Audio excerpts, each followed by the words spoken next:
இது செல்வன் சார் இடையில பேசி கடைசி 8 கோடிக்குள்ள ஃபைனல் ஆகிட்டார் தனுஷ் சார். திருப்பி தரதுக்கு. ஆமாம், 8 கோடி தந்துடுறேன் சார். இது கூட நான் 6 கோடி தான் தரதா இருந்தது. இது கூட நீங்கள் பேசி இருக்கிறனால உங்களுக்காக புடிசல் கவுன்சிலுக்காக நான் வந்து 8 கோடி தந்துடுறேன். அதுக்கு மேலே 1 பைசா நான் தர முடியாது அப்படி தீர்க்கமாக சொல்லிட்டார். இதுக்கு மேலே எங்கிட்ட பேச்சுவார்த்தை பேசாதே, இதுதான் ஃபைனல்ட்டார். இது சொல்லிட்டாங்க அங்கே போய் 8 கோடி தரேன்ட்டார்.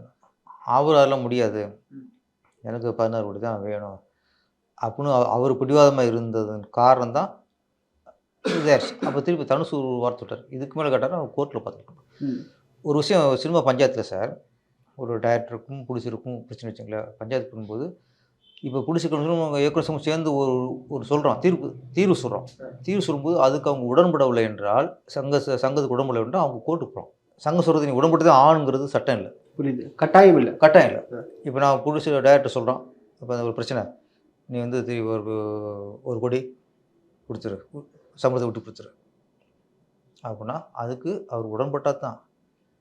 இல்லை எனக்கு நியாயம் கிடைக்கல, நீங்கள் எனக்கு லாஸ் பண்ணுறிய, நீங்கள் அவங்க சாதகமாக இருக்கிய அப்படின்னு உங்களுக்கு டவுட் இருந்துச்சுன்னா நீங்கள் கோர்ட்டுக்கு போயிடலாம். கோர்ட்டுக்கு போய்ட்டு அப்போ சங்கம் தலையிடாது. கோர்ட்டு என்ன சொல்லுதோ அதுதான் ஃபைனல் ஜட்ஜ்மெண்ட். ஃபைனல் இருக்குது.